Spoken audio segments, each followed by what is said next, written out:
आपको राजनीति विज्ञान पॉलिटिकल साइंस का भाग 5 अंतर्राष्ट्रीय संबंध का अध्याय 11 होगा। अंतर्राष्ट्रीय संबंध का अध्याय भाग 5 का आपको भाग 5 में जो अंतर्राष्ट्रीय संबंध है उसका अध्याय 11 का पार्ट 1 होगा। अध्याय 11 में आपको यहाँ पर समसामयिक चुनौती देखिए, कंटेम्प्रोरी चैलेंजेज यहाँ पर देखिए, कंटेम्प्रोरी चैलेंजेज यहाँ पर देखिए। इसमें सबसे पहले आपको आतंकवाद के बारे में पढ़ेंगे। देखिए आपको आतंकवाद की परिभाषा, परिभाषा सबसे पहले आप यहाँ देखिए आतंकवाद की परिभाषा। देखिए आतंकवाद को आज तक संयुक्त राष्ट्र संघ ने परिभाषित नहीं किया। वर्तमान में आतंकवाद राष्ट्र राज्य के दायरे तक सीमित नहीं है, बल्कि सुरक्षा का वैश्विक खतरा बन चुका है। वर्तमान में गैर राष्ट्रीयकर्ता नॉन स्टेट एक्टर विश्व की शांति और सुरक्षा की गंभीर चुनौती बन रहे हैं। वर्तमान में गैर राष्ट्रीयकर्ता जिसको हम अंग्रेजी में आपको बोलते हैं, देखिए वर्तमान में गैर राष्ट्रीयकर्ता नॉन स्टेट एक्टर विश्व की शांति और सुरक्षा के लिए खतरा बन गया है। बल्कि देखिए आपको एक मिनट, वर्तमान में गैर राष्ट्रीयकर्ता विश्व की शांति और सुरक्षा के लिए खतरा वर्तमान में गैर राष्ट्रीयकर्ता विश्व की शांति और सुरक्षा की गंभीर चुनौती बन रहे हैं। परंतु आज तक संयुक्त राष्ट्र के द्वारा आतंकवाद के विरुद्ध कोई कन्वेंशन नहीं बनाया गया है। देखिए आतंकवाद को आज तक संयुक्त राष्ट्र संघ ने परिभाषित नहीं किया। वर्तमान में आतंकवाद राष्ट्र राज्य के दायरे तक सीमित नहीं है, बल्कि सुरक्षा का वैश्विक खतरा बन चुका है। वर्तमान में गैर राष्ट्रीयकर्ता नॉन स्टेट एक्टर विश्व की शांति और सुरक्षा की गंभीर चुनौती बन रहे हैं। परंतु आज तक संयुक्त राष्ट्र के द्वारा आतंकवाद के विरुद्ध कोई कन्वेंशन नहीं बनाया गया। कोई कन्वेंशन आपको नहीं बनाया गया। फिर आपको आगे यहाँ पर देखिए कि कन्वेंशन का निर्माण इसलिए नहीं हो पा रहा है कि आतंकवाद के मुद्दे पर ही असहमति है। सन 2000 के बाद हिंसा का किसी भी प्रकार का इस्तेमाल ही आतंकवाद कहा गया।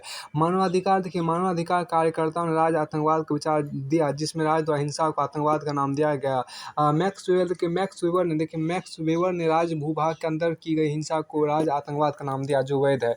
मैक्स और वेबर ने आपको राज्य भूभाग के अंदर की गई हिंसा को राज्य आतंकवाद का नाम दिया, जो वैध है। इसलिए आज तक इसे नियंत्रित करने के किसी अंतर्राष्ट्रीय विधि का निर्माण नहीं हो पाया। यद्यपि सुरक्षा परिषद के द्वारा आतंकवाद के विरुद्ध प्रस्ताव संख्या 1267 के अनुसार अलकायदा से संबंधित सभी आतंकी संगठनों को प्रतिबंधित किया जाए। इसलिए आज तक इसे नियंत्रित करने के किसी अंतर्राष्ट्रीय विधि का निर्माण नहीं हो पाया। यद्यपि सुरक्षा परिषद के द्वारा आतंकवाद से विरुद्ध प्रस्ताव संख्या 1267 के अनुसार अलकायदा से संबंधित सभी आतंकी संगठनों को प्रतिबंधित किया जाए। प्रस्ताव संख्या 1373 के अनुसार आतंकी संगठनों को कोई भी देश किसी भी प्रकार की वित्तीय और तकनीकी सहायता नहीं देगा। इन दोनों प्रस्तावों को सुरक्षा परिषद द्वारा लाया गया। बिना राज्यों के समर्थन के आतंकवाद का अस्तित्व ही नहीं हो सकता। इसलिए यह कहा गया है कि आतंकवाद एक बहुअर्थी शब्द है। अब आतंकवाद एक बहुअर्थी आपको आगे हम देखिए किन्हीं राजनीतिक उद्देश्यों के व्यवस्थित रूप में हिंसा का प्रयोग करके निर्दोष नागरिकों की हत्या करके इस हत्या के द्वारा देखिए किन्हीं राजनीतिक उद्देश्यों के व्यवस्थित रूप में हिंसा का प्रयोग करके निर्दोष नागरिकों की हत्या करके इस हत्या के द्वारा प्रचार प्रसार करने का प्रयत्न किया जाए। यद्यपि आतंकवाद की सुस्पष्ट परिभाषा विद्यमान नहीं है, फिर भी आतंकवाद को निम्न संदर्भ में परिभाषित किया जा सकता है। आतंकवाद का अभिप्राय किसी संगठन द्वारा आम नागरिकों की हत्या करना, विमान अपहरण करना तथा सामूहिक नरसंहार माना जाता है, जिसका उद्देश्य आम लोगों को मनोवैज्ञानिक भय उत्पन्न करना है। विटकोफ के अनुसार आपको आतंकवाद अशक्त लोगों द्वारा शक्तिशाली लोगों के विरुद्ध एक रणनीति। विटकोफ के अनुसार आतंकवाद अशक्त लोगों द्वारा शक्तिशाली लोगों के विरुद्ध एक रणनीति। आतंकवादी हिंसा का मूल उद्देश्य एक समूह या समुदाय की समस्या की ओर समूचे विश्व का ध्यान आकर्षित करना है। आतंकवादी हिंसा का मूल उद्देश्य एक समूह या समुदाय की समस्या की ओर समूचे करना है। आतंकवादी गतिविधियों का संचार राष्ट्रीय स्वतंत्रता के नाम पर किया गया। देखिए आतंकवादी गतिविधियों का संचार राष्ट्रीय स्वतंत्रता के नाम पर किया गया। कुछ लोगों ने इसका प्रयोग समाज में समानता स्थापित करने के लिए किया, जबकि अन्य लोगों द्वारा धार्मिक कारणों से भी आतंकवादी घटनाओं को अंजाम दिया गया। अब देखिए आतंकवाद और स्वतंत्रता आंदोलन में अंतर देखिए आतंकवाद और स्वतंत्रता आंदोलन में अंतर देखिए। विटकोफ ने आतंकवादियों और स्वतंत्रता सेनानियों के मध्य अंतर स्थापित करने का प्रयत्न किया। इनके अनुसार आतंकवादियों को हिंसा मतलब साधन से परिभाषित हिंसा आपको ब्रैकेट में बोले साधन से परिभाषित किया जाता है, जबकि स्वतंत्रता सेनानियों को उनके साथ स्वतंत्रता से परिभाषित किया जाता है। जबकि स्वतंत्रता सेनानियों को उनके साथ स्वतंत्रता से परिभाषित किया जाता है। इनके अनुसार आपको स्वतंत्रता सेनानी स्वतंत्रता के लिए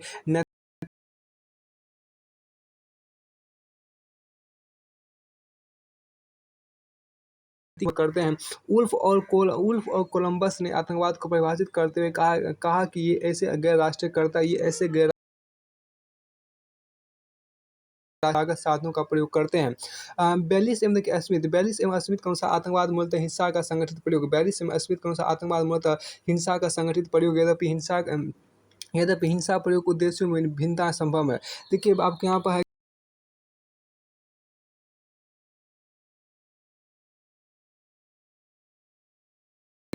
यद्यपि हिंसा प्रयोग के उद्देश्यों में भिन्नता संभव है। अब देखिए आतंकवाद के कारण यहाँ देखिए पहला कारण आपको आर्थिक कारण। आतंकवाद के कारण में सबसे पहला कारण आपको आर्थिक कारण है। पहला कारण आपके यहाँ पर आर्थिक कारण, दूसरा कारण आपके यहाँ पर है देखिए अब दूसरा कारण आपको सांस्कृतिक कारण, और तीसरा कारण आपको धार्मिक कारण। तीसरा कारण आपको यहाँ पर धार्मिक कारण है। तीसरा कारण आपको क्या है, धार्मिक कारण आपको मतलब मूलतः आपको आतंकवाद तीन कारणों पर आधारित है। आतंकवाद के जो कारण होते हैं वो 3 कारणों पर आधारित है। पहला आपको आर्थिक कारण, दूसरा आपको सांस्कृतिक कारण और तीसरा होता है धार्मिक कारण। अब सबसे पहले आपको यहाँ देखिए आपको आर्थिक कारण देखिए यहाँ पर क्या देखना है, तो आपको आर्थिक कारण देखिए। आर्थिक कारण आपके यहाँ पर देखिए आतंकवाद के आर्थिक कारण यहाँ पर देखिए। ठीक है, आतंकवाद के आर्थिक कारण से आपके यहाँ पे देखिए क्या आतंकवाद के आर्थिक कारण आपके यहाँ पर क्या है कि देखिए शीत युद्ध बीच में देखिए आर्थिक कारण से आपके यहाँ देखिए शीत युद्धोत्तर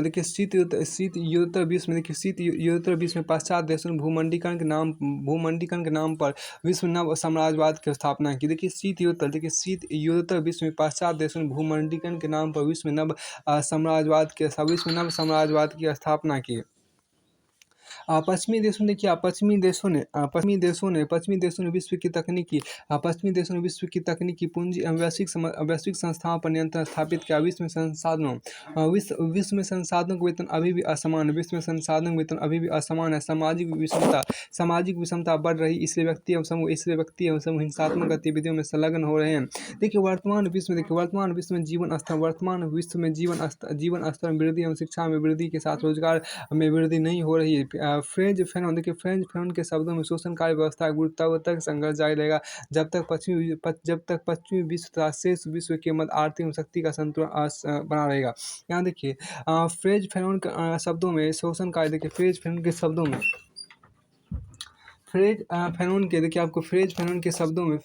के शब्दों में शोषणकारी व्यवस्था के विरुद्ध तब तक संघर्ष जारी रहेगा जब तक पश्चिमी विश्व तथा शेष विश्व के मध्य आर्थिक एवं शक्ति का असंतुलन बना रहेगा।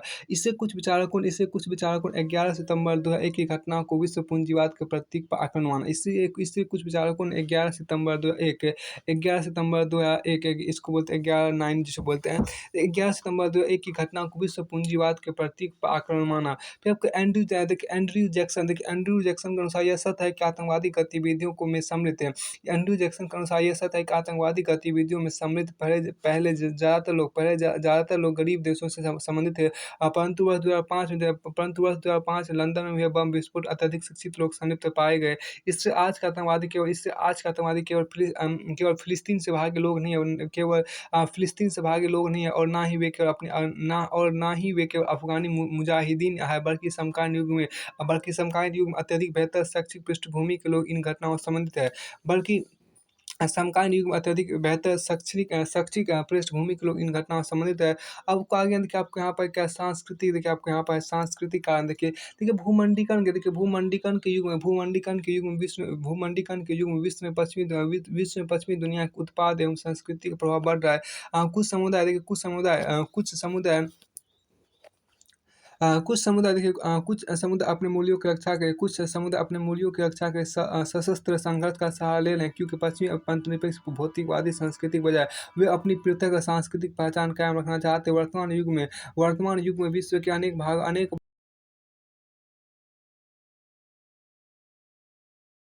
संघर्ष की संकल्पना में यह स्वीकार किया कि सैमुअल हंटिंगटन ने सभ्यताओं के संघर्ष की संकल्पना में यह स्वीकार किया कि आने वाले विश्व में राष्ट्र राज्यों के मध्य संघर्ष नहीं बल्कि विभिन्न सभ्यताओं के मध्य संघर्ष होंगे। यह संघर्ष मूलतः इस्लाम एवं ईसाइयत के मध्य यह संघर्ष मूलतः इस्लाम एवं ईसाइयत के मध्य होगा। यह उल्लेखनीय है कि सभ्यताओं के संघर्ष की मान्यता तार्किक नहीं है, क्योंकि इस्लामी विश्व में अनेक विद्वान हैं। इस्लामी विद्वानों के अनुसार पश्चिमी सभ्यता कमजोर हो रही है। इस्लामी विद्वानों के अनुसार पश्चिमी सभ्यता कमजोर हो रही है। इस्लामी सभ्यता द्वारा पश्चिमी सभ्यता को कड़ी चुनौती दी जा रही है। खाड़ी युद्ध के बाद पश्चिमी एशियाई देश अमेरिका के बढ़ते प्रभुत्व से अत्यधिक चिंतित है। पूर्व अमेरिकी राष्ट्रपति जॉर्ज बुश ने दुष्ट राज एक्सिस ऑफ एविल और कुछ राष्ट्रों को बीमार राज की श्रेणी में रखा। उनके अनुसार ये बीमार राज आतंकवाद को प्रोत्साहित करते हैं। यूएस के अनुसार आपको आतंकवाद, बीमार राज और घातक नरसंहार के हथियार एक दूसरे से संबंधित है। यूएस के अनुसार आपको आतंकवाद, बीमार राज और घातक नरसंहार के हथियार एक दूसरे से संबंधित है। अब यहाँ देखिए क्या, अब यहाँ पर आपको है धार्मिक कांड देखिए। तीसरा आपको धार्मिक कांड देखिए। 11 सितंबर 2001 के बाद के आतंकवाद को नव आतंकवाद का या उत्तर आधुनिक आतंकवाद की संज्ञा भी दी जाती है। इसे इस्लामी आतंकवाद भी कहा जाता है। यह मूलतः मुसलमानों की विश्व के प्रति प्रतिक्रिया का परिणाम है। इसके अनुसार मुसलमानों का विश्वव्यापी शोषण हो रहा है एवं पश्चिमी विश्व का अत्यधिक पतन हो रहा है। ओसामा बिन लादेन के अनुसार जो लोग कुरान में विश्वास नहीं करते, कुरान की व्याख्या को स्वीकार नहीं करते, वे इस्लामी संस्कृति के पतन के उत्तरदायी है। देखिए ओसामा बिन लादेन के अनुसार जो लोग कुरान में विश्वास नहीं करते, कुरान की व्याख्या को स्वीकार नहीं करते, वे इस्लामी संस्कृति के पतन के लिए उत्तरदायी है। आपको आगे देखिए भूमंडीकरण के युग में विश्व ओसामा बिन लादेन के साथ जो लोग कुरान में विश्वास नहीं करते, कुरान की व्याख्या को स्वीकार नहीं करते, वो इस्लामी संस्कृति के पतन के लिए उत्तरदायी हैं। अब देखिए भूमंडीकरण के युग में विश्व के मुसलमानों के समक्ष निम्नलिखित संकट विद्यमान है, जिसमें पहला आप क्या देखिए, वे संपूर्ण विश्व के साथ एकीकृत हो जाए। दूसरा आपको अथवा अपनी आध्यात्मिक शुद्धता पहचान बनाए रखने हेतु इससे संघर्ष करें। देखिए इसके अनुसार को पंथ निरपेक्ष व्यवस्था स्वीकार करने वाले इस्लामी राज पश्चिमी देशों के पीछे लघु हैं। देखिए अपनी आत्मा की शुद्धता एवं समुदाय की रक्षा हेतु बलिदान आवश्यक, इसलिए आत्मघाती दस्ते तैयार किए जा रहे हैं। ये प्रेरणा प्रदान की जाती है कि जो भी इस पवित्र उद्देश्य के लिए अपने जीवन का त्याग करेगा, वो अल्लाह के निकट पहुंचेगा, क्योंकि व्यक्तिगत कुर्बानी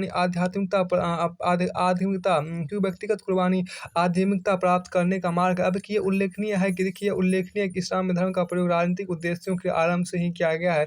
यह उल्लेखनीय है कि इस्लाम में धर्म का प्रयोग राजनीतिक उद्देश्यों के आरंभ से ही किया गया है, क्योंकि इस्लाम में धर्म और राजनीति के मध्य के विभाजन को स्वीकार नहीं किया जाता। साम्राज्यवाद एवं उपनिवेशवाद के विरुद्ध आंदोलन में भी धार्मिक तत्वों का प्रयोग किया गया। द्वितीय विश्व युद्ध के बाद मिस्र इस्लामिक बंधुता अरबवाद का नारा बता दिया।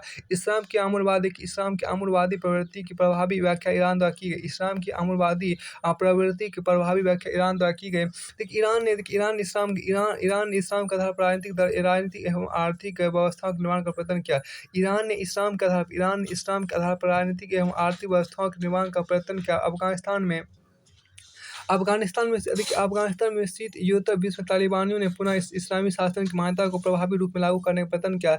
ऐसा माना जाता है कि पश्चिमी एशिया में कार्यरत हिजबुल्लाह जैसे संगठनों को ईरान का समर्थन प्राप्त है।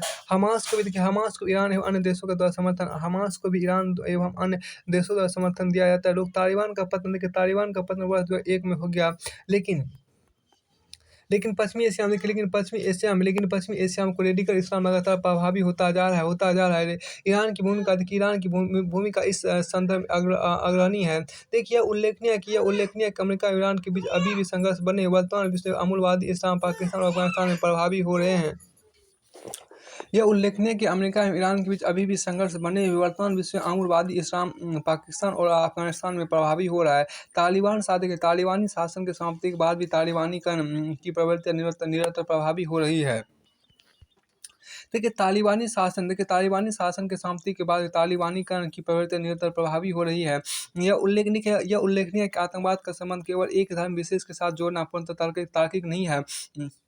ऐसे आतंकवादी जो मुसलमान हैं, समूचे मुस्लिम समुदाय का प्रतिनिधित्व नहीं करते हैं।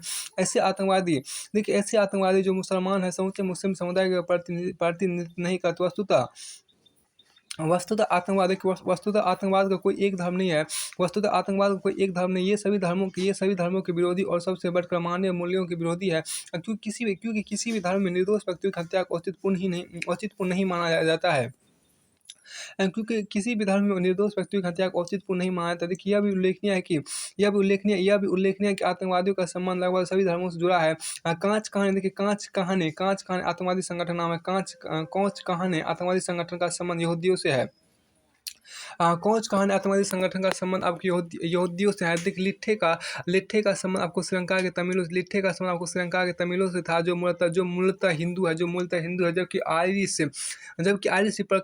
आयरिश रिपब्लिकन आर्मी का संबंध कैथोलिक धर्म से है। अब देखिए आपको आतंकवाद के कई प्रकार होते हैं, जिसमें पहला प्रकार आपको देखिए राज प्रायोजित आतंकवाद होता है, जिसमें पहला आपको होता है राज प्रायोजित आतंकवाद, दूसरा आपको होता है अंतर्राष्ट्रीय आतंकवाद, दूसरा आपको अंतर्राष्ट्रीय आतंकवाद, तीसरा होता है सीमा पार आतंकवाद, चौथा होता है आपको नार्को आतंकवाद, पांचवा आपको होता है चौथा आपके यहाँ चौथा आपको होता है नार्को आतंकवाद, आपको होता है पांचवा होता है राज आतंकवाद, छठा आपको होता है आतंकवाद एक वैश्विक घटना के रूप में आपको हो गया छठा। अब आपको यहाँ देखिए कुल 6 प्रकार का आतंकवाद को, इसमें आपको देखिए यहाँ पर आतंकवाद के प्रकार में पहला प्रकार के आपको क्या आतंकवाद के पहले प्रकार आपके यहाँ देखिए क्या आतंकवाद के पहले प्रकार में देखिए आतंकवाद के पहले प्रकार में देखिए क्या कि राज प्रायोजित आतंकवाद। देखिए आतंकवाद के पहले प्रकार में क्या देखिए क्या राज प्रायोजित आतंकवाद। देखिए अंतर्राष्ट्रीय राजनीति में अभी राज को केंद्रीय महत्व दिया जाता है। प्रत्येक राज अपनी विदेश नीति के माध्यम से राष्ट्रीय हितों को पूर्ण करने का प्रयत्न करते हैं। सुरक्षा बनाए रखने के लिए सदैव सतर्क रहते हैं।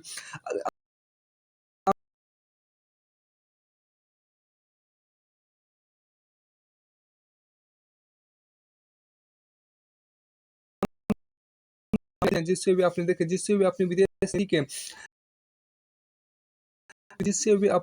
नीति के उद्देश्यों देखिए जिससे भी अपने विदेश नीतिक उद्देश्यों को पूर्ण कर सके। क्योंकि राज्यों के मध्य सीधे संघर्ष कठिन होते जा रहे हैं। अमेरिका के अनुसार उत्तर Korea, Iran, Syria, Libya, Sudan और क्यूबा जैसे राष्ट्र आतंकवाद को प्रायोजित करते हैं। अमेरिका के अनुसार उत्तर Korea, Iran, Syria, Libya, Sudan, Cuba जैसे राष्ट्र आतंकवाद को प्रायोजित करते हैं। देखिए यह उल्लेखनीय है कि आतंकवाद प्रायोजित करने वाले उल्लेखनीय है कि आतंकवाद प्रायोजित करने वाले राष्ट्रों की सूची वस्तुनिष्ठ रूप में निर्मित करना अत्यधिक कठिन है। भारत के अनुसार पाकिस्तान आतंकवाद को प्रायोजित करने वाला राष्ट्र है, जबकि पाकिस्तान आतंक के विरुद्ध युद्ध में अमेरिका का सहयोगी है। देखिए इजराइल के अनुसार ईरान आतंकवाद प्रायोजित करने वाला राष्ट्र है, लेकिन भारत इस मत से सहमत नहीं है कि नहीं है। यह उल्लेखनीय है। देखिए इजराइल के अनुसार ईरान आतंकवाद प्रायोजित करने वाला राष्ट्र है, लेकिन भारत इस मत से सहमत नहीं है। यह उल्लेखनीय है कि पाकिस्तान द्वारा भारत के विरुद्ध लगातार आतंकवाद प्रायोजित किया जा रहा है। यह उल्लेखनीय है कि पाकिस्तान द्वारा भारत के विरुद्ध उल्लेखनीय है कि पाकिस्तान द्वारा भारत के विरुद्ध लगातार आतंकवाद प्रायोजित किया जा रहा है। सितंबर 2001 के बाद भारत में घटित होने वाले आतंकवादी सितंबर 2001 के बाद भारत में घटित होने वाले आतंकवादी हमलों की मूल विशेषता निम्नलिखित है, जिसमें आतंकवादियों ने राजनीतिक रूप में महत्वपूर्ण संकेतों पर हमला किया। उदाहरण उन्होंने भारतीय संसद एवं कश्मीर विधानसभा को निशाना बनाया। आतंकवादियों ने धार्मिक स्थलों पर हमला किया। आतंकवादियों ने महिलाओं और बच्चों को जानबूझकर निशाना बनाया। आत्मघाती दस्तों मानव बम का प्रयोग किया। देखिए शीत युद्ध के दौरान स्वयं अमेरिका ने चिली, अल सल्वाडोर, निकारागुआ में आतंकवाद को प्रायोजित किया। अफगानिस्तान में वर्ष 1979। देखिए अफगानिस्तान में वर्ष 1979 में अमेरिका में वर्ष करने के मुजाहिदीनों को प्रशिक्षित किया। अफगानिस्तान में वर्ष 1979 में सोवियत संघ की सेना के हस्तक्षेप का सामना करने के मुजाहिदीनों को प्रशिक्षित किया। वर्तमान अफगानिस्तान विश्व आतंकवाद का केंद्र बनाता है। अलकायदा जैसे संगठन समूची वैश्विक सुरक्षा के लिए खतरा है, लेकिन तुलनात्मक रूप में कमजोर राज्यों के लिए ज़्यादा हानिकारक है।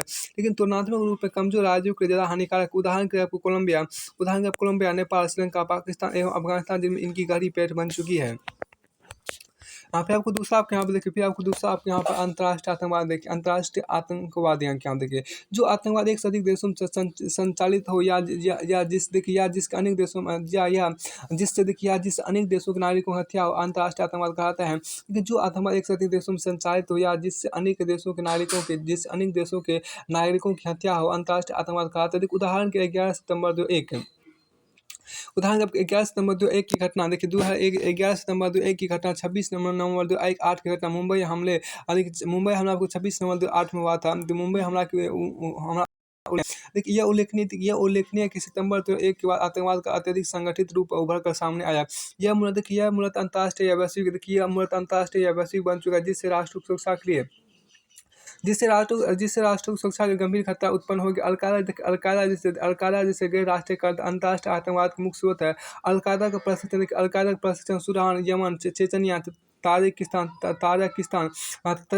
सोमालिया, फिलीपींस, पाकिस्तान एवं अफगानिस्तान से संचालित किया जा रहा है। अलकायदा का प्रसार विश्व के अधिकांश भागों में है, जिसमें Britain, France, Netherlands, Belgium, Italy, Spain, Germany, मिस्र, Algeria, Yemen, Iraq, Sudan, Thailand, Myanmar, Japan, Korea, Singapore, Bharat, Pakistan एवं बांग्लादेश मुख्य है।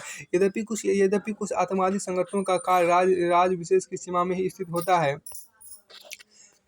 जैसे देखिए आपको जैसे स्पेन का बाक्स संगठन और आयरलैंड का आयरिश रिपब्लिकन आर्मी है, पेरू का शाइनिंग पाथ। अब देखिए तीसरा सीमा पर आतंकवाद देखिए। भारत के अनुसार भारत पिछले 3 दशकों से सीमा पर आतंकवाद से ग्रस्त प्रभावित है। पाकिस्तान द्वारा आतंकवादियों को प्रशिक्षण सहायता उपलब्ध कराई जाती है।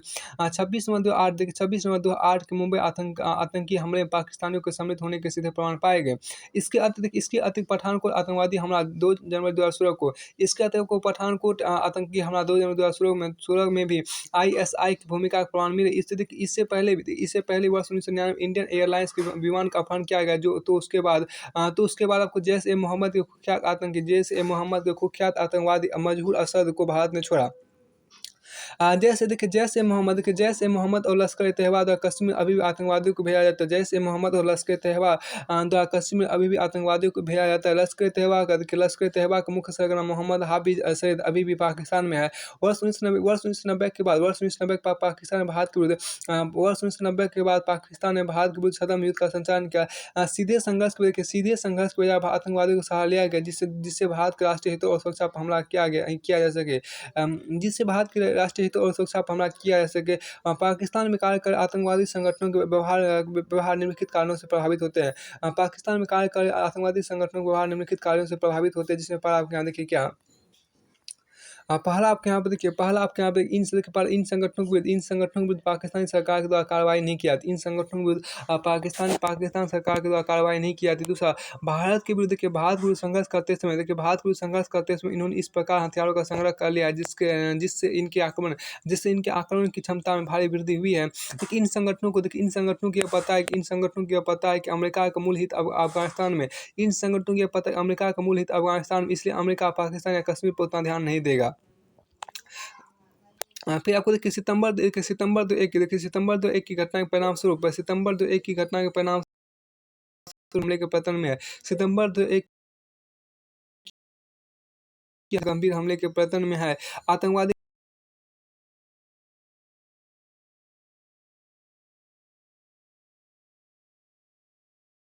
संकट का ये लाभ उठा सके। देखिए आतंकवादी भारत को उकसाना चाहते हैं, जिससे भारत पाकिस्तान पर हमला करता है, इससे संकट का ये लाभ उठा सके। छठा पॉइंट देखिए, आतंकवादियों ने लगातार आतंकियों लगातार पाकिस्तानी सरकार के उस दावे को गलत सिद्ध किया, जिसमें पाकिस्तान ने लगातार यह आश्वासन दिया कि वो अपनी भूमि से आतंकियों का सफाया करेगा। सितंबर 2001 के बाद अलकायदा, तालिबान और पाकिस्तान स्थित जैश-ए-मोहम्मद जैसे संगठन सितंबर 2001 के बाद अल-कायदा, तालिबान और पाकिस्तान में स्थित जैश-ए-मोहम्मद जैसे संगठनों के मध्य आपको तालमेल बंद है, जो भारत के लिए देखिए, जो भारत के लिए अत्यधिक संकटकारी। यह उल्लेखनीय है कि देखिए, अल-कायदा ने अमेरिका, रूस, इजराइल और भारत को इस्लाम का शत्रु माना है। यह उल्लेखनीय है कि अल-कायदा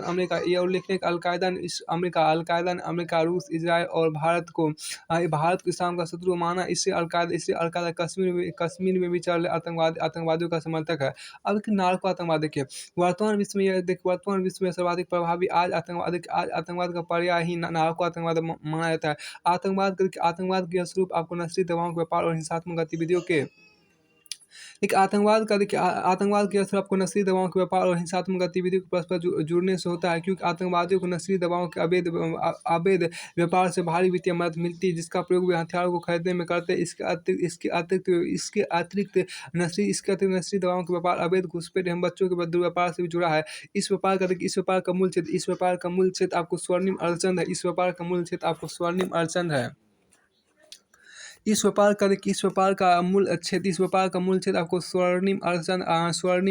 है, जिसमें अफगानिस्तान, पाकिस्तान और ईरान सम्मिलित है।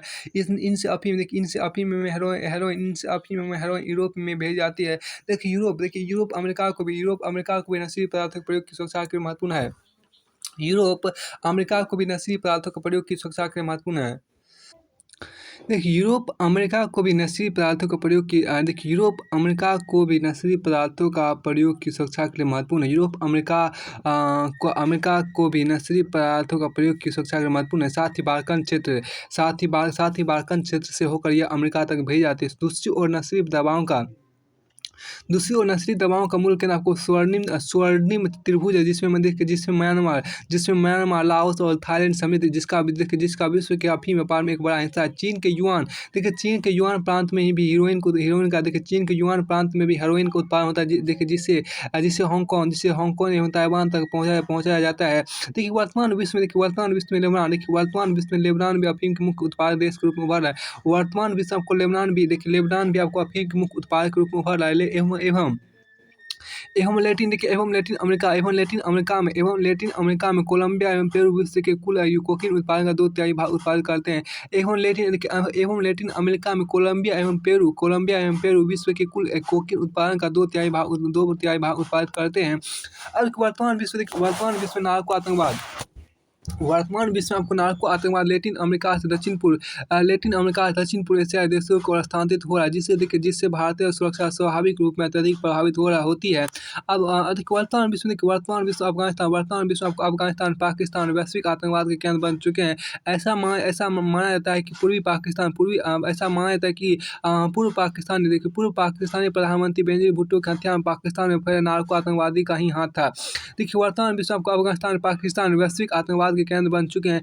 ऐसा माना जाता है कि पूर्व पाकिस्तानी प्रधानमंत्री बेनजीर भुट्टो की हत्या में पाकिस्तान में फैले नार्को आतंकवाद का ही हाथ था। अब देखिए, राज आतंकवाद देखिए राज के द्वारा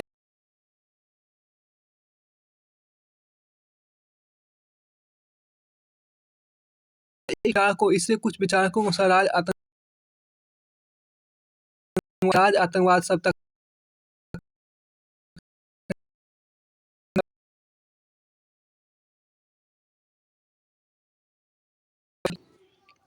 क्योंकि राज अपनी सुरक्षा के लिए आपको वैधानिक शक्ति का प्रयोग करते हैं। क्योंकि राज अपनी सुरक्षा के लिए वैधानिक शक्तियों का प्रयोग करते हैं। विटकोफ के अनुसार विटकोफ के अनुसार राज आतंकवाद का प्रयोग विटकोफ के अनुसार राज आतंकवाद का प्रयोग उन लोगों के विरुद्ध किया जाता है जो सरकार का विरोध करते हैं। देखिए, राज आतंकवाद और अन्य आतंकवाद से निम्नलिखित अंतर किया। देखिए, राज आतंकवाद और अन्य आतंकवाद में निम्नलिखित अंतर किया जा सकता है, जिसमें पहला आपको अंतर देखिए, राज आतंकवाद के द्वारा किसी भी हिंसात्मक कार्रवाई का उत्तरदायित्व नहीं लिया जाता। देखिए, राज आतंकवाद के द्वारा किसी भी हिंसात्मक कार्यवाही का उत्तरदायित्व नहीं लिया जाता, जबकि आतंकवादी संगठन अपनी कार्यवाही का उत्तरदायित्व सीधे लेते हैं। अब क्या दूसरा क्या आतंकवादी संगठन हिंसा का प्रयोग प्रचार प्रसार करते हैं, जबकि राज आतंकवाद के द्वारा की गई हिंसा के राज प्रचार प्रसार नहीं करता, जबकि राज आतंकवाद के द्वारा की गई हिंसा के राज प्रचार प्रसार नहीं करता। अब आपको आगे यहाँ पर क्या आतंकवाद एक वैश्विक घटना के रूप में देखिए, छठा पॉइंट आतंकवाद एक वैश्विक घटना के रूप में देखिए आपको छठा पॉइंट है। देखिए, विटकोफ के अनुसार आपको आतंकवाद रोमन काल से विद्यमान है। इसके अतिरिक्त रूसी अराजकतावादियों ने आतंकवाद का प्रयोग किया। अनेक देशों के राष्ट्रीय आंदोलन के नेताओं द्वारा भी आतंकवादी गतिविधियों का प्रयोग किया गया। साम्यवादी विचारधारा के समर्थकों ने भी आतंकवाद का प्रयोग किया, परंतु 70 के दशक के बाद आतंकवाद एक वैश्विक घटना के रूप में हुआ, तथा इसके प्रभाव में तीव्र वृद्धि हुई, जिसके निम्नलिखित कारण माने जाते हैं, जिसमें पहला आपको वायु सेवाओं का तीव्र विस्तार, दूसरा टेलीविजन समाचार का व्यापक प्रसार, तीसरा आपको समान राजनीतिक एवं वैचारिक हित आपके यहाँ पर है। देखिए, 42 एवं स्मिथ के अनुसार उपरोक्त कारणों से आतंकवाद एक वैश्विक घटना के रूप में परिवर्तित हो गया है। 70 के दशक में विमान अपहरण की विमान अपहरण की अनेक घटनाएं हुई। आतंकवादी संगठनों के मध्य परस्पर संबंध स्थापित हुए। अपहरण की इन घटनाओं को टेलीविजन पर दिखाने से आतंकवादी संगठनों को अत्यधिक प्रचार प्रसार मिला। देखिए, 42 एवं स्मिथ के अनुसार आपको क्या मीडिया प्रचार आतंकवाद, 42 एवं स्मिथ के अनुसार मीडिया प्रचार आतंकवाद। देखिए, 42 एवं स्मिथ के अनुसार मीडिया प्रचार आतंकवाद को जीवित रखने हेतु ऑक्सीजन का कार्य करता है। समकालीन सूचना क्रांति के युग में आतंकवाद की पैठ वैश्विक हो गई है। समकालीन सूचना क्रांति के युग में आपको आतंकवाद की पैठ वैश्विक हो गई। मीडिया के द्वारा आतंकवादी लोगों में मनोवैज्ञानिक भय उत्पन्न करने में सफल हो जाते हैं। अब वैश्विक आतंकवाद के प्रभावशाली होने के संबंध में वैश्विक आतंकवाद के प्रभावशाली होने के संबंध में परस्पर दो विरोधी व्याख्याएं दी जाती है। वैश्विक आतंकवाद के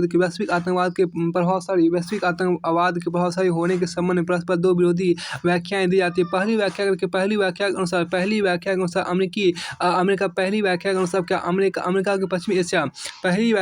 अमेरिका के पश्चिमी एशिया पश्चिमी एशिया नीति कारण पहली व्याख्या के अनुसार अमेरिका की पश्चिमी एशिया नीति कारण था इजराइल को दिए जाने समर्थन का आतंकवाद प्रभावी हुआ। पहली व्याख्या के अनुसार अमेरिका को पश्चिमी एशिया नीति कारण तथा इजराइल को दिए जा रहे समर्थन कारण आतंकवाद प्रभावी हुआ। दूसरी मान्यता के अनुसार वर्ष 1979 ईरान की इस्लामी क्रांति के बाद अंतर्राष्ट्रीय आतंकवाद को व्यापक समर्थन मिला। ईरान ने पश्चिमी एशिया में फिलिस्तीन का व्यापक समर्थन किया था। आतंकवादी संगठनों पश्चिम एशिया में अमेरिकी ठिकानों पर हमले किए, जिसमें सर्वाधिक घातक हमला वर्ष 1983 में हुआ। वर्ष 1983 में आपको लेबनान हमला हुआ। एक एक कार विस्फोट देखिए, एक कार बम विस्फोट में अमेरिका के 283 सैनिकों को मार दिया गया। एक कार बम विस्फोट अमेरिका के 283 सैनिकों को मार दिया। इसके अतिरिक्त ईरान एवं सोमालिया में स्थित अमेरिकी दूतावासों पर हमले हुए। वर्ष 1980 के दशक को आतंकवाद का दशक भी कहा गया। अतः वर्ष 1980 के दशक को आतंकवाद का दशक भी कहा गया। शीत युद्ध की विश्व राजनीति महाशक्तियों ने आतंकवाद का प्रयोग विदेश नीति उद्देश्यों की पूर्ति के लिए किया। शीत युद्ध की विश्व राजनीति महाशक्तियों ने आतंकवाद का प्रयोग विदेश नीतिक उद्देश्यों की पूर्ति के लिए किया। सोवियत संघ के विघटन के बाद विश्व में वामपंथी आतंकी संगठनों का ह्रास हुआ एवं अल-कायदा जैसे संगठनों का उदय हुआ। 11 सितंबर 2001 की घटना वैश्विक आतंकवाद के संदर्भ में सर्वाधिक निर्णायक घटना मानी जाती है। अब आपको देखिए आतंकवाद का समाधान देखिए, जिसको हम बोलते हैं यथार्थवादी समाधान। सबसे पहले आपको आतंकवाद का समाधान में सबसे पहले आपको समाधान है, हम देखिए यथार्थवादी समाधान देखिए। यथार्थवादी आतंकवाद का समाधान मूलतः राज्यों द्वारा ही संभव है, क्योंकि प्रत्येक राज्य का दायित्व अपनी सुरक्षा बनाए रखने में। इन्होंने यह भी माना है कि आतंकवाद के बने रहने का मूल कारण भी राज्य ही है, क्योंकि कुछ राज्य आतंकवाद का समर्थन करते हैं और अनेक राज्य आतंकवाद को प्रायोजित करते हैं। 11 सितंबर 2001 को अमेरिकी विदेश नीति में अब 11 सितंबर 2001 के बाद अमेरिकी विदेश नीति में यथार्थवादी नीति अपनाते हुए आतंक के विरुद्ध युद्ध का नारा दिया गया। अमेरिका की आतंकवादी घटना घरेलू आतंकवाद नहीं बल्कि बाहरी आक्रमण है। इसलिए अमेरिका द्वारा अफगानिस्तान के तालिबान के विरुद्ध ऑपरेशन इंड्यूरिंग फ्रीडम अफगानिस्तान के तालिबान के विरुद्ध ऑपरेशन इंड्यूरिंग फ्रीडम आरंभ किया गया। वर्ष 2003 अमेरिका ने ऑपरेशन इराकी फ्रीडम आरंभ किया। अमेरिकी विदेश नीति आतंक के विरुद्ध युद्ध में आतंकवाद के अलावा घातक नरसंहार के हथियारों को भी सीमित करने का प्रयत्न किया गया। आतंक विरुद्ध इस युद्ध में अमेरिका ने पाकिस्तान और सऊदी अरब राष्ट्रों का समर्थन प्राप्त किया। आतंक के विरुद्ध इस युद्ध में अमेरिका ने पाकिस्तान और सऊदी अरब राष्ट्रों का समर्थन प्राप्त किया। इराक एवं उत्तरी कोरिया को दुष्ट राज्यों की श्रेणी में रखा गया। ईरान, इराक एवं उत्तरी कोरिया को दुष्ट राज्यों की श्रेणी में रखा गया जो आतंकवाद को प्रायोजित करते हैं। आप देखिए यथार्थवादी समाधान के आशय आप देखिए। प्रथम दृष्टया यह प्रतीत होता है कि अमेरिकी विदेश नीति में आतंकवाद को सैन्य तरीके से समाप्त करने का प्रयत्न किया गया। यद्यपि नव यथार्थवादी जॉन मर्साइमर ने अमेरिका इराक पर आक्रमण का समर्थन नहीं किया। इनके अनुसार इराक पर आक्रमण के बाद आतंकवाद में कमी होने के बजाय वृद्धि हुई।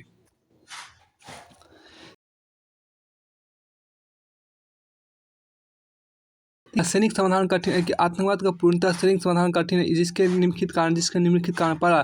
देखिए आम नागरिक एवं आतंकवादियों के बीच स्पष्ट रूप में पहचान करना कठिन। आम नागरिकों एवं आतंकवादियों के बीच स्पष्ट रूप में पहचान करना कठिन होता है। देखिए दूसरा आतंकी संगठनों को एक निश्चित ठिकाना नहीं होता है। तीसरा आतंकवाद के विरुद्ध संघर्ष में आम नागरिकों के हत्या से जन आक्रोश बढ़ता है। आतंकवाद के विरुद्ध संघर्ष में आपको आम नागरिकों की हत्या जन आक्रोश बढ़ता है, जैसा कि अफगानिस्तान में देखा जा सकता है। देखिए आलोचकों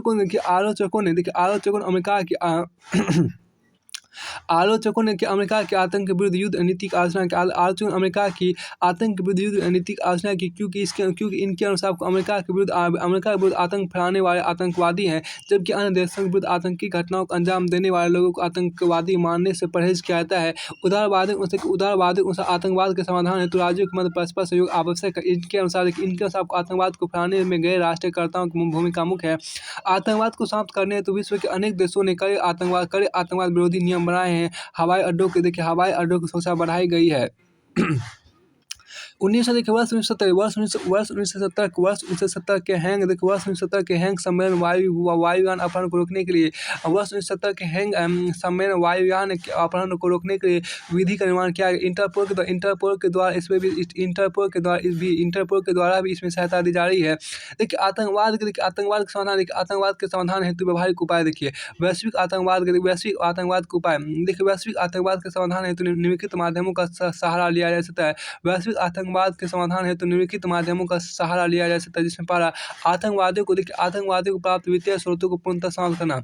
आतंकवादियों को प्राप्त वित्तीय स्रोतों को पूर्णतः समाप्त करना। दूसरा आपको नशीली दवाओं का अब दूसरा आपको यहाँ पर क्या कि नशीली दवाओं के व्यापार पर प्रतिबंध आपको यहाँ पर है। तीसरा देखिए आपको तीसरा आपको यहाँ पर क्या आतंकियों के प्रशिक्षण अड्डों को समाप्त करना। और चौथा आपको राज्यों पर सूचनाओं का आदान प्रदान। अब उपरोक्त प्रयासों से अब यहाँ क्या उपरोक्त प्रयासों को बेहतर परिणाम सामने आ रहे हैं, क्योंकि सितंबर 1 के बाद इन्हें प्रभावी तरीके से लागू किया जा रहा है। संयुक्त राष्ट्र संघ द्वारा आतंकवाद के समाधान हेतु प्रस्ताव संख्या 1373 पारित किया गया, जिसमें निर्दिष्ट किया गया है कि राज्य आतंकवाद के नियंत्रण हेतु पुनः प्रभावी विधि का निर्माण करे। देखिए वर्ष 2004 में संयुक्त राष्ट्र यूएन द्वारा प्रस्ताव 1576 पारित किया गया, जिसमें आतंकवादी गतिविधियों को घोर आपराधिकृत माना गया। इसकी समाप्ति के समूचे राज्यों से प्रस्ताव पारित करने के कहा गया। वैश्विक आतंकवाद वर्तमान विश्व के समक्ष सुरक्षा की सर्वाधिक गंभीर चुनौती है। इसका समाधान यथार्थवादी और उदारवादी दोनों उपायों को मिलाकर ही संभव है। यद्यपि यह उल्लेखनीय कि आतंकवाद की स्पष्ट एवं सामान्य परिभाषा अभी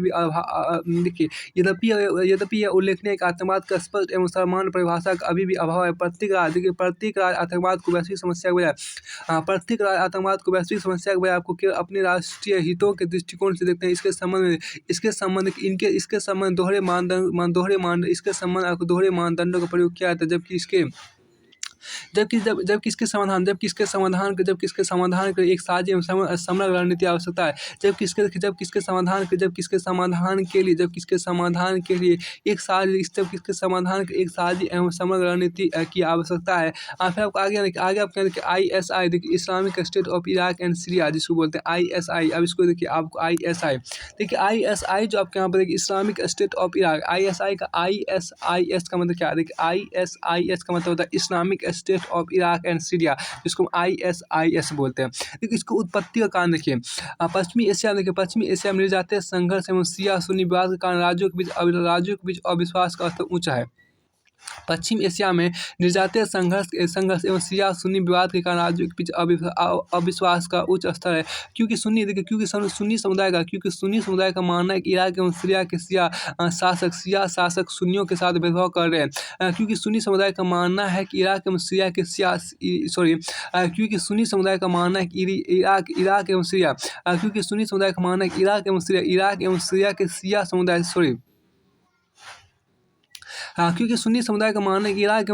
शिया शासक सुन्नियों के साथ भेदभाव कर रहे हैं। इस अविश्वास एवं विवाद के कारण सुन्नी समुदाय के एक भाग ने ISI का गठन किया। इस अविश्वास एवं विवाद के कारण सुन्नी समुदाय के एक भाग ने ISIS का गठन किया। सऊदी अरब एवं ईरान के बीच शक्ति संघर्ष ने भी पश्चिम एशिया में अवस्था को बढ़ावा दिया। सऊदी अरब एवं ईरान के बीच शक्ति संघर्ष ने भी पश्चिम एशिया में अवस्था को बढ़ावा दिया। सऊदी अरब सुन्नी बहुमत है। और ईरान जो आपको है ईरान जो आपको शिया बहुल है। ईरान आपको शिया बहुल है। देखिए सऊदी अरब सुन्नी बहुमत के द्वारा सऊदी अरब सुन्नी बहुमत के द्वारा ईरान शिया बहुल के प्रभाव को कम करने के आतंकवादी संगठनों को प्रत्यक्ष अप्रत्यक्ष रूप से सहायता प्रदान की जा रही है, जिसका समर्थन तुर्की एवं इजराइल द्वारा भी किया गया। महाशक्ति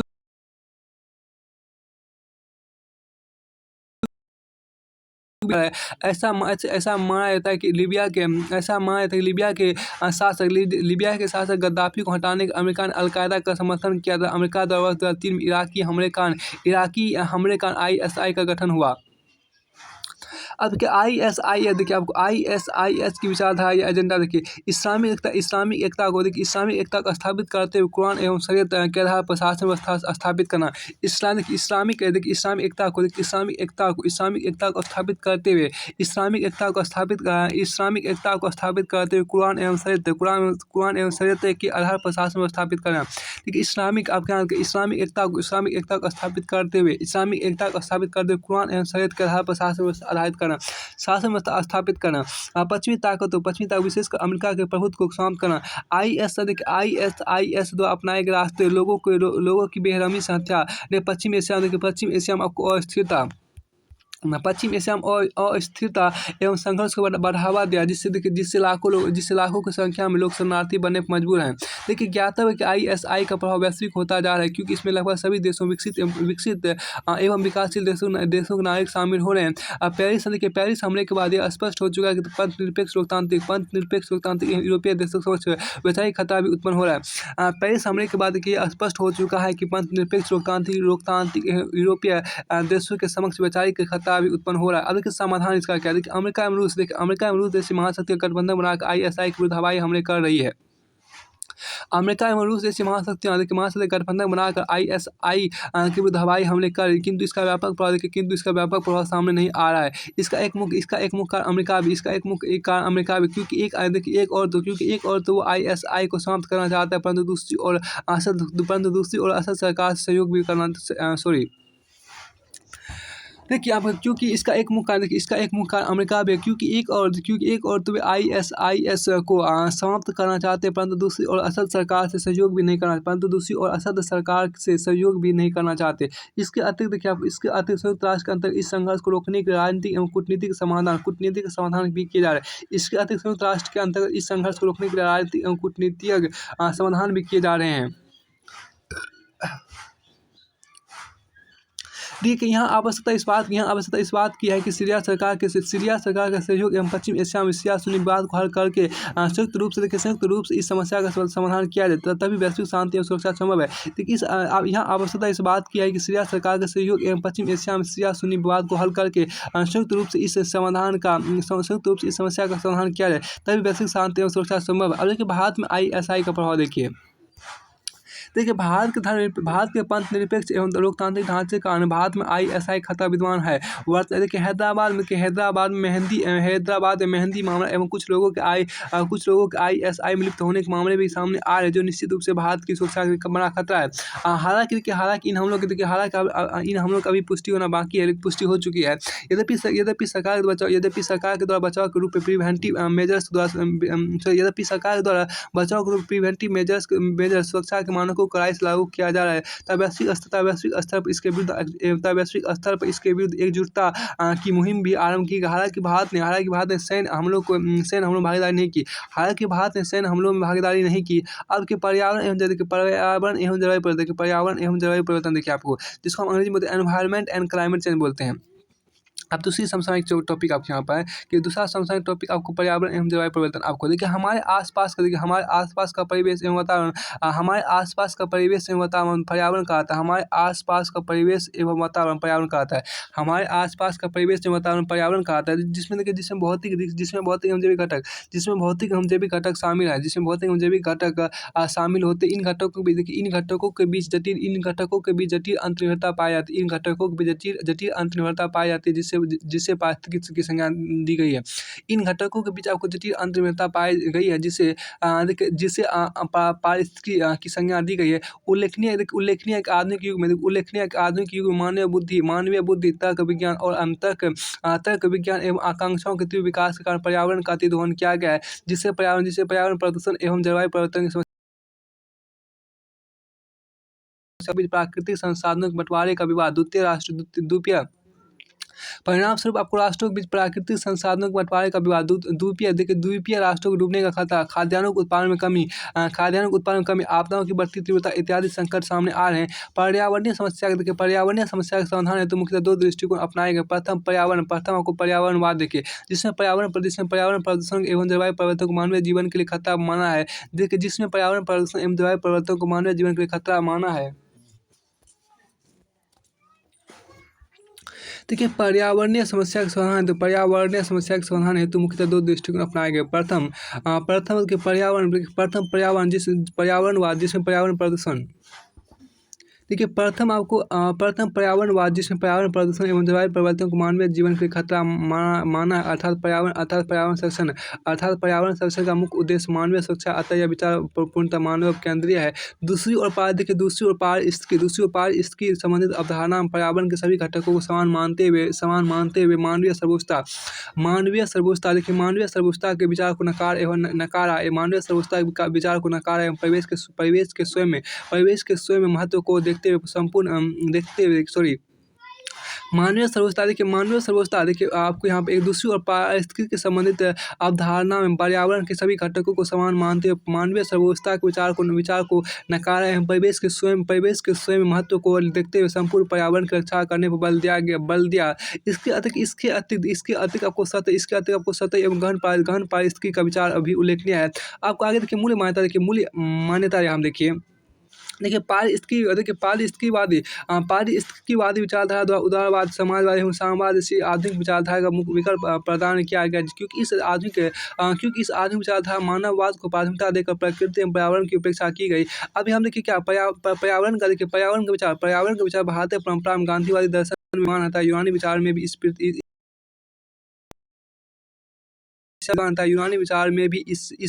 को एक जीवन शरीर के रूप में चित्रित किया गया, जिसे गेया,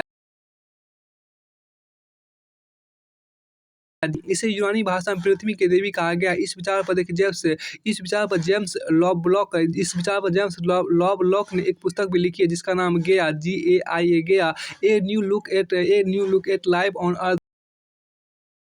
देखिए, इससे यह प्रतीत होता है कि आधुनिक चिंतन के द्वारा आपको समूची प्रकृति को यंत्र अथवा मशीन की भांति माना गया है। इससे यह प्रतीत होता है आधुनिक चिंतन के द्वारा आपको समूची प्रकृति को यंत्र अथवा मशीन की भांति माना गया और आधुनिक विचारधारा के द्वारा इस प्रकृति विजय का लक्ष्य निर्धारित किया गया, जो जिसे पारिस्थितिकी दर्शन के द्वारा चुनौती दी गई है। अब आपको देखिए आधुनिक विकास रेचल कार्सन ने अपनी पुस्तक द साइलेंट स्प्रिंग 1962 में कीटनाशकों के प्रयोग में से पर्यावरणीय समस्याओं को प्रदर्शित किया। फिर आपको आगे यहाँ पर है देखिए, हैरीमैन ने अपनी पुस्तक how to be a survivor में पर्यावरणीय समस्या का चित्रण किया। गोल्ड स्मिथ ने अपनी पुस्तक ब्लू प्रिंट फॉर सर्वाइवल लिखी। संयुक्त राष्ट्र संघ के द्वारा आपको ओनली वन अर्थ 1972 रिपोर्ट जारी की गई था। 1972 में क्लब ऑफ रोम रिपोर्ट प्रकाशित हुई, जिसमें यह कहा गया पर्यावरण संरक्षण के आर्थिक विकास शुरू हो जानी चाहिए। पारिस्थितिवाद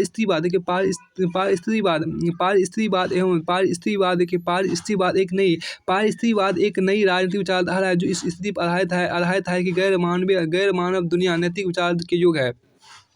पारिस्थितिवाद एक नई राजनीतिक विचारधारा है, जो इस स्थिति पर आधारित है कि गैर मानव दुनिया नैतिक विचार के योग्य है। 1970 से पूर्व ऑक्सफोर्ड अंग्रेजी शब्दकोश में पर्यावरणवाद का उपयोग 1970 से पूर्व ऑक्सफोर्ड अंग्रेजी शब्दकोश में पर्यावरणवाद का उपयोग एक ही अर्थ में होता था। यह देखिए होता था कि यह समाजशास्त्र सिद्धांत एक व्याख्या है, जो यह मानती है कि मानवीय संस्कृतियों को अंतर व्याख्या करने के लिए भूमि जलवायु एवं भोजन सामग्री का आपूर्ति एक महत्वपूर्ण कारक है। देखिए, पारिस्थितिकी विज्ञान शब्द का उपयोग सबसे 1870 में जर्मन प्राणी शास्त्री अर्नेस्ट हैकेल द्वारा किया गया था। पारिस्थितिकी विज्ञान शब्द का उपयोग सबसे 1870 में जर्मन प्राणी शास्त्री अर्नेस्ट हैकेल द्वारा किया गया था। 1970 के पश्चात पर्यावरणवाद एवं पारिस्थितिकी वैज्ञानिक आंदोलन एक सामाजिक राजनीतिक शक्ति के रूप में उभरने लगे। 1970 के पश्चात पर्यावरणवाद एवं पारिस्थितिकी वैज्ञानिक आंदोलन 1970 के पश्चात पर्यावरणवाद एवं पारिस्थितिकी वैज्ञानिक आंदोलन 1970 के पश्चात पर्यावरणवाद एवं पारिस्थितिकी वैज्ञानिक आंदोलन आंदोलन, एक अवैज्ञानिक आंदोलन एक सामाजिक राजनीतिक शक्ति के रूप में उभरने लगे और नए प्रकार की पर्यावरण राजनीतिक विचारधारा और नए प्रकार की पर्यावरणीय राजनीतिक विचारधारा पारिस्थितिकवाद का उदय हुआ। 1970 के पश्चात पर्यावरणवाद एवं पारिस्थितिक वैज्ञानिक आंदोलन 1970 के पश्चात पर्यावरणवाद एवं पारिस्थितिक वैज्ञानिक आंदोलन एक सामाजिक राजनीतिक शक्ति के रूप में उभरने लगे और नए प्रकार की पर्यावरणीय राजनीतिक विचारधारा पारिस्थितिकवाद का उदय हुआ। पर्यावरण को मानवीय जीवन के लिए भी महत्वपूर्ण माना जाता है और जॉन पासमोर के अनुसार मानव के संदर्भ में तीन तरह की पर्यावरण व्यवस्था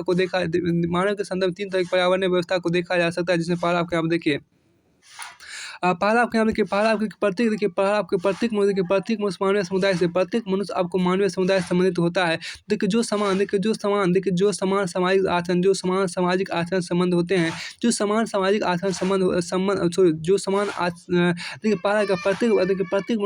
प्रत्येक मनुष्य आपको मानवीय समुदाय से संबंधित होता है। जो समान सामाजिक आचरण से बंधे होते हैं, ये सभी समान सामाजिक आचरण मनुष्य के सामाजिक पर्यावरण को निर्मित करते हैं। प्रत्येक व्यक्ति के पास कई प्रकार की भौतिक वस्तुएं होती है जो दूसरे व्यक्तियों के द्वारा मानवीय आवश्यकताओं को पूरा करने के निर्मित होती है। ये वस्तु आपको निर्मित पर्यावरण को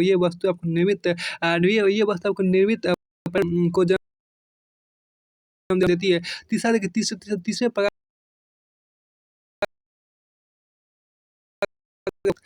तीसरे प्रकार का